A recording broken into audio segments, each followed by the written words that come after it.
That was Kraven the Hunter, in a quiet week for releases at the cinema. Directed by J.C. Chandor, who has a decent slate of movies including Margin Call, A Most Violent Year, and the amazing Robert Redford film All Is Lost. Having a checkered history of stops and starts, linked to directors such as Sam Raimi, and considered for the main role names like Brad Pitt, Keanu Reeves, John David Washington, and Adam Driver, Kraven the Hunter finally gets his big screen outing.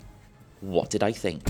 I've just seen Kraven the Hunter. Oh God, why? What the fuck was that? Somebody explain to me what that mess was. Somebody explain. I knew going in it would be bad, but I didn't realise it would be this bad.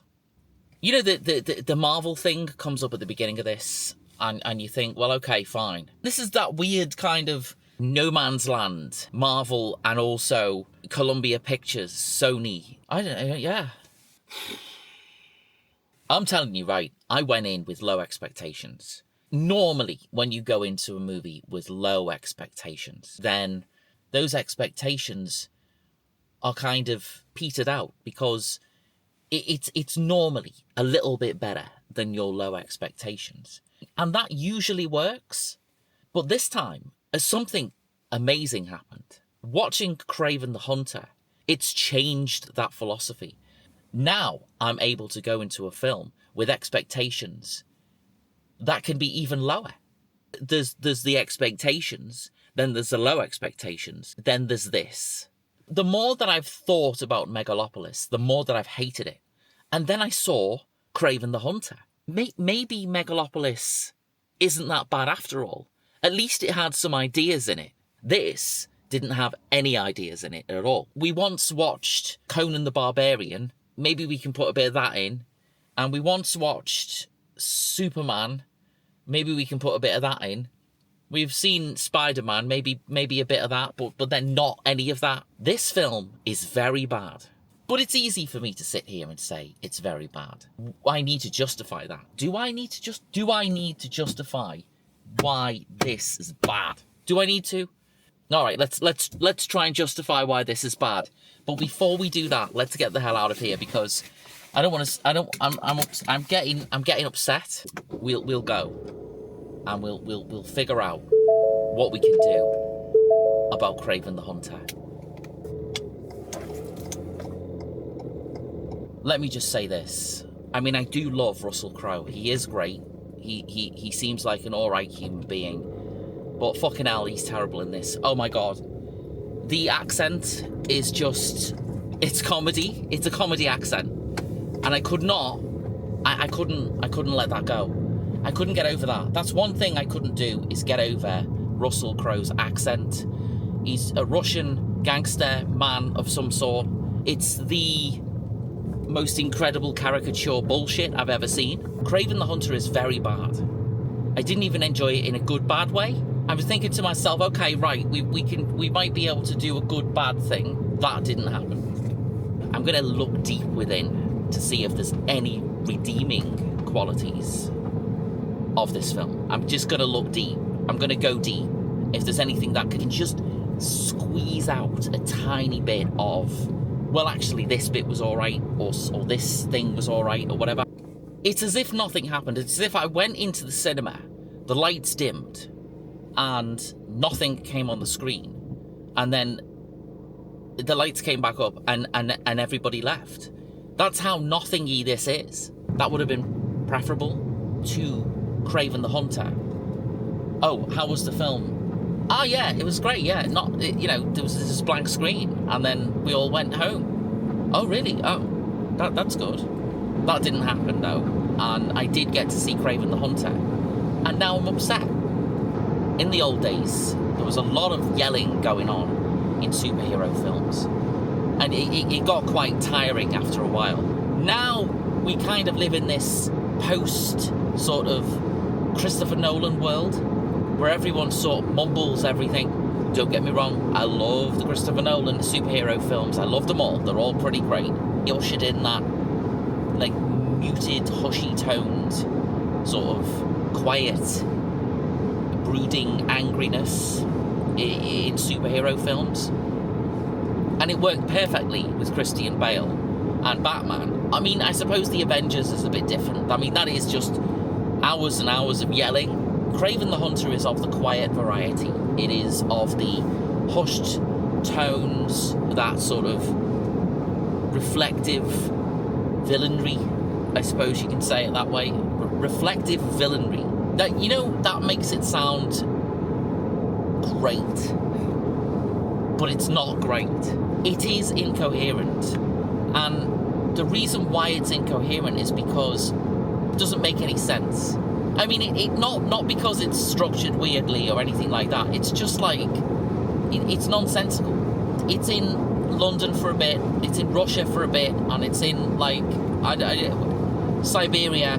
Logistically, how the fuck would you get from like London to Siberia in like 10 minutes? It's not going to happen, is it? Just little things like that. Little things like, well, you know, he's in London now, and then he's climbing and the thing, and he's doing the thing in Siberia, and then he's back in London again, and then he's in, where is he now? I started worrying about stuff like that, and that then made me realise, if I'm worried about the geographical whereabouts of the characters, there's nothing else of interest happening, then you start to pick up on these weird things, and that's because it's just so bad. Your brain's got to do something. I've said it loads of times on this channel. 2024 has been a good year for films. It's been a good year for films. Movies have been good this year. We've like almost run out of year, so I don't think I'm going to see anything more shit than this, and that's fine. I suppose we need to talk a little bit about the story, don't we? When we have a first movie from a comic book character, we've obviously got to have the inevitable backstory. And we get the inevitable backstory. And the inevitable backstory is just as shit as everything else. The obviousness of Kraven's dad. Russell Crowe is so bad in this. There's a movie, right, which got completely panned with Russell Crowe because it's called The Exorcism. And I went to see The Exorcism, again with the same ideas in my head, which is like, well, it can't be that bad, can it? And you know what? The Exorcism at least tried to tackle some themes of alcoholism and things like that, blah, blah, blah. And, you know, it comes off fairly well because Russell Crowe's good in it. He's good in that. I mean, it is terrible. The Exorcism's terrible. But Russell Crowe kind of saves it because he's all right in it. But this? Shit me. I mean, no, Russell. Stop. Don't do this. Right, I'm pulling over because I need to talk about the characters in it because it'll help us make sense of Kraven the Hunter. Aaron Taylor Johnson plays Kraven the Hunter, and he's all right. I mean, he's okay as far as I can see. He's not trying to copy off any other superheroes. He's not trying to be a little bit of Batman, and he's not trying to be a little bit of Iron Man, and he's not trying to be a little bit of Thor or any of that. He does bring an individuality to the character of Kraven the Hunter in terms of him not being like anybody else. But the way he does it is he kind of just goes, well, I'm not going to have any personality whatsoever. I'm just going to be bland. If I'm bland, then, you know, the action and what I do can tell the story. But when the action is also bland and shit, then what the fuck do we do now? Aaron Taylor Johnson has been seen in films like Anna Karenina, I can't say that, Nowhere Boy, 2014 Godzilla, which is Gareth Edwards. That is a great monster movie. Godzilla 2014 is a good film. Nocturnal Animals, just completely insane film, but fantastic. And most notably, certainly for me anyway, he's in Kick-Ass and Kick-Ass 2. Kick-Ass 2 is okay, but Kick-Ass is great. Kick-Ass is fantastic. So Ariana DeBose, and I'm going to say DeBose because the audio system is called Bose, and that's how it's pronounced, Bose, and her name is DeBose. So I'm just going to say DeBose. That's what I'm going to say. She voiced the lead character in the Disney film Wish, which is all right. It's pretty good. starring role in the science fiction film ISS, which I haven't seen, so maybe I should check that out.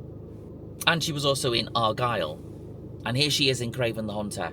She plays Calypso. She plays Calypso Ezili. I think that's right. Oh God, a voodoo priestess. And it says here, Kraven's love interest. Where was that? Where was that even? So she's supposed to be Kraven's love interest. When was there any emotional spark between them both at all? There was zero emotional spark between them both. I just thought that they just was like people that were like working together or something on to do a thing. I didn't realise that they were supposed to be a love interest with each other. Oh my God, that's new information. Because that didn't come across at all. Fred Henshinger is... Oh, it's Kraven's brother. The ones that care amongst us will recognise him, one of the Emperor people in Gladiator 2. He plays the brother of the man of Aaron thingy, whatever. And he's so fucking awful in this. I'm sorry, but he is.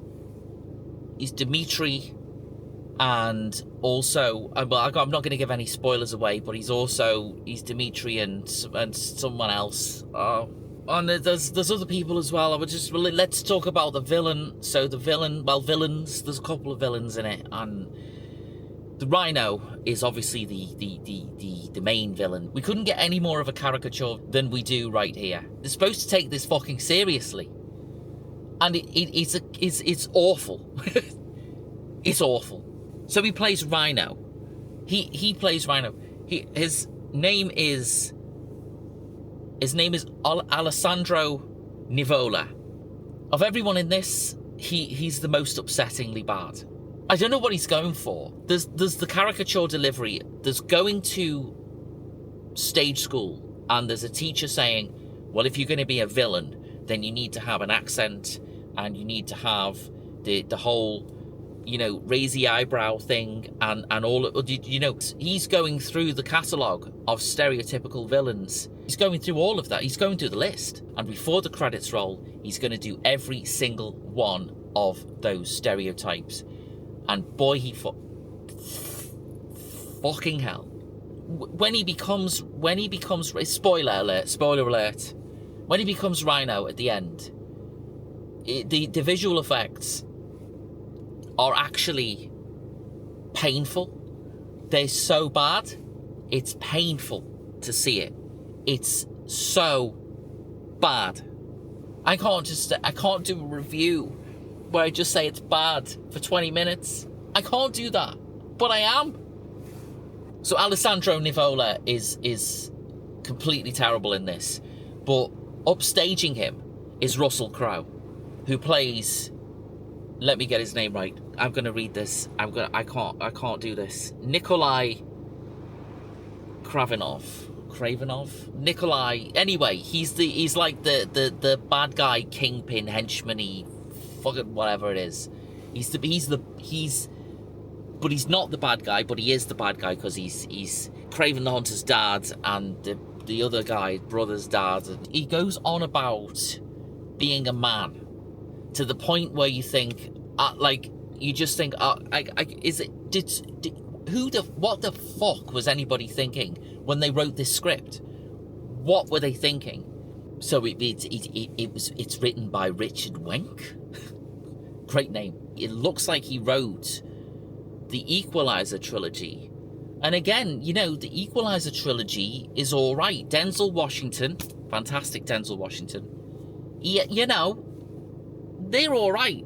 The first one is amazing. The second one's okay. The third one is okay as well.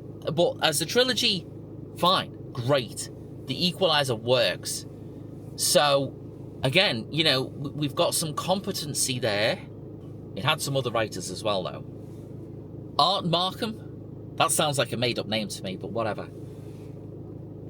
And Matt Holloway? That's not a made-up name. Or is it? Maybe we found our problem right here.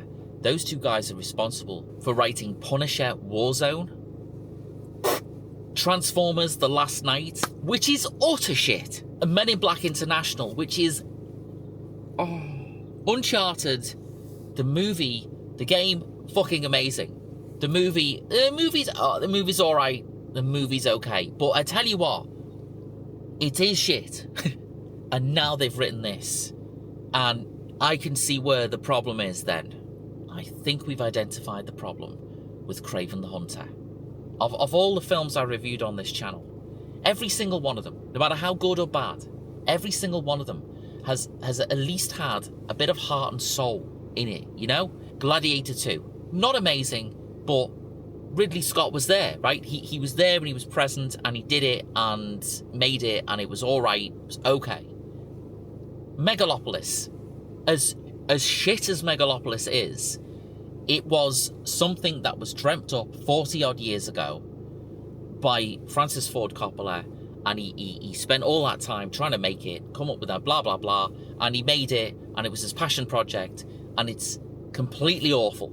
Completely awful. But Kraven the Hunter, is it bad on purpose? This is the mystery. Is it bad on purpose? Because I think it is. It has to be. It's got to be bad. It's got to be bad on purpose. Are they trying to make us not like comic book films? And if they're not, are they taking the piss out of us? We're going to spend all this money on this film. We're going to get some half-decent actors, and we're going to make them absolutely terrible. And we're going to make you sit there and watch this whole thing. We're going to laugh at you for spending your money on watching what we did. I mean, Thor: Love and Thunder did that. Thor: Love and Thunder was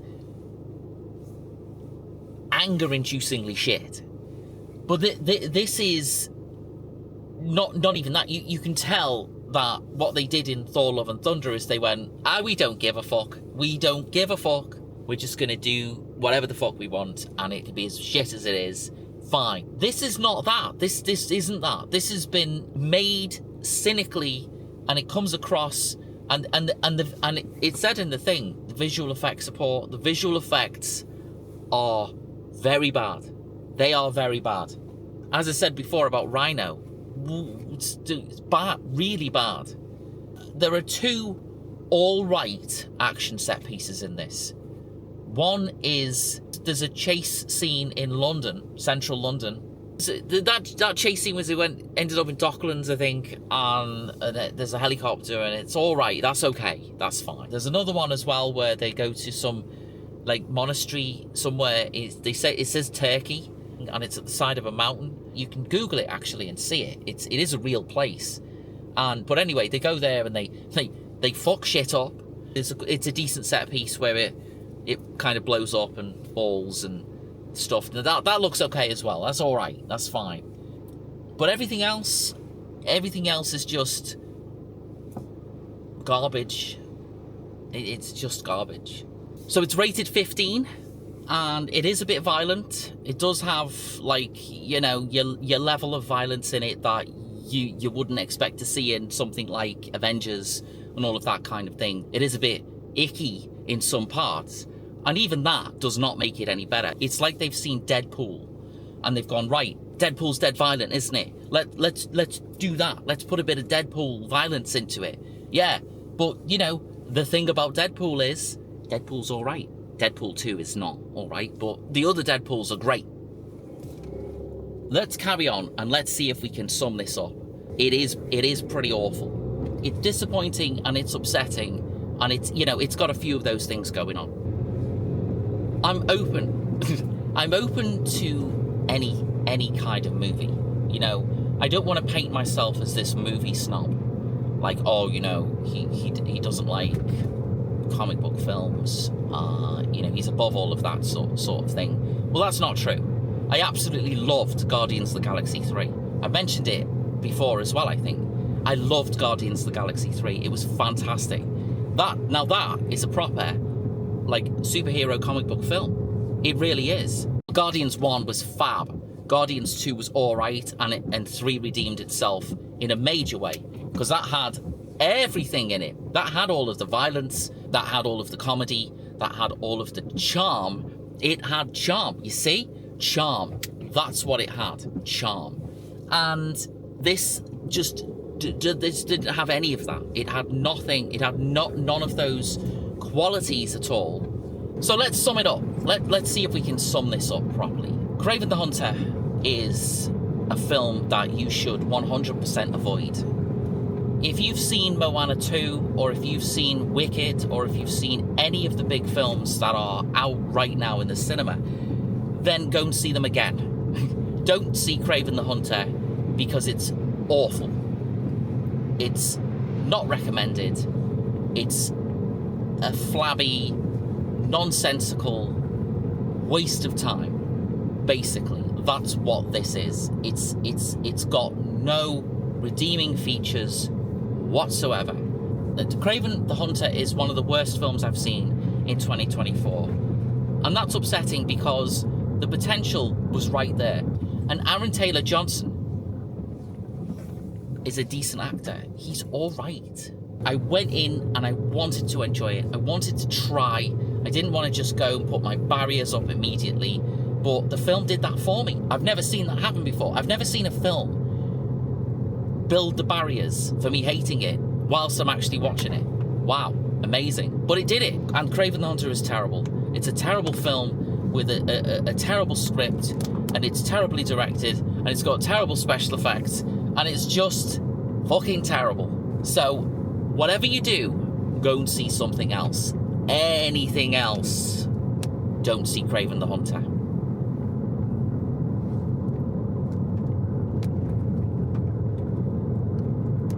Don't see it.